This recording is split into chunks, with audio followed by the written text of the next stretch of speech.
జనాలు ఒకప్పట్లా ఇప్పుడు థియేటర్స్ కి రావటం లేదు.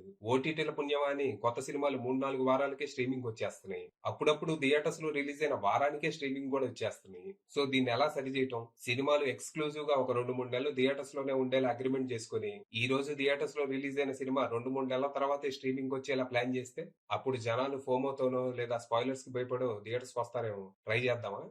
ఎందుకులే. ఇంకా ఫ్యాన్స్ సినిమా పిచ్చోళ్ళు థియేటర్స్ కి వస్తున్నారు కదా, వాళ్ళ దగ్గరే టికెట్ ఎక్స్ పేరుతో ఎక్స్ట్రా వసూలు చేద్దాం, బ్యాలెన్స్ అయిపోద్ది. ఇది కొంతమంది ప్రొడ్యూసర్లు డిస్ట్రిబ్యూటర్ల ఆలోచన. భారీ బడ్జెట్ పెట్టి ఇంటర్నేషనల్ స్టాండర్డ్స్ లో సినిమాలు చేస్తున్నాం, అంతంత బడ్జెట్లు వర్కౌట్ అవ్వాలంటే టికెట్ ఎక్స్ తప్పవంటారా? ఓకే. అప్పుడు ఏం చేయాలి? వీకెండ్ వరకు టికెట్ ఎక్స్ పెట్టుకుని వీక్ డేస్ లో నార్మల్ చేసేయాలి. అప్పుడు సినిమాలకి భారీ ఓపెనింగ్స్ తో పాటు స్టడీ రన్ కూడా ఉంటది. ఎందుకులే, 10, 15 రోజులు సినిమాకి హైక్స్ తెచ్చుకొని ఫస్ట్ వీకెండ్ తర్వాత సినిమా డమాల్ అనగానే సోమవారం ప్రెస్ మీట్ పెట్టి ఆన్లైన్ రివ్యూవర్ల వల్ల సినిమాలు నాశనం అయిపోతున్నాయని వాళ్ళ అమరాబూతులు తిరగడం. అప్పుడు జనాలు అయ్యో పాపం రివ్యూవర్ల వల్ల సినిమా నాశనం అయిపోయిందా, అంటే సినిమా బాగుందన్నమాట అని మీరు చెప్పేది నమ్మి థియేటర్స్ వస్తారు. ఆ? ఇప్పుడు ఈ సోదంతా ఎందుకంటారా?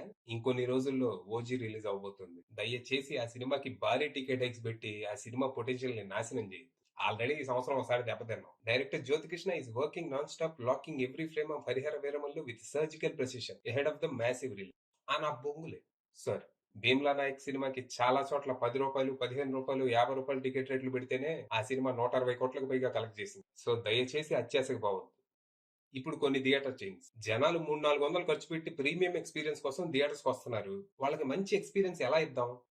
సినిమా స్టార్ట్ చేసే ముందు ఒక 40, 50 యాడ్లు వేద్దాం. జనాలు సినిమా చూడటానికి వచ్చారా, యాడ్లు చూడటానికి వచ్చారో మర్చిపోయేలా కన్ఫ్యూజ్ చేద్దాం. మళ్ళీ ఇంటర్వెల్ లో మాకు దేశవ్యాప్తంగా ఇన్ని స్క్రీన్స్ ఉన్నాయి, ప్రతి నెల ఇంతెంత మంది వస్తారు మా థియేటర్స్ కి, అందరూ మీ యాడ్లు చూడటానికే వస్తారు, రండి వచ్చి మా థియేటర్ లో యాడ్ వేయండి అని యాడ్లకు కూడా యాడ్లు వేద్దాం. నిన్నేరా పీవీఆర్ మేము చెప్పామంటారా నీకు, మేము యాడ్లు చూడటానికి థియేటర్లకు వస్తున్నామని?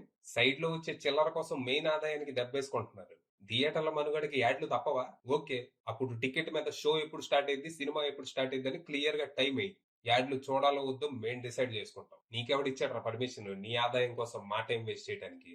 యూట్యూబ్ లో ఫ్రీగా వీడియోలు చూసేటప్పుడు వచ్చే యాడ్లు చూడటానికే జనాలకి చిరాకు ఉంటది.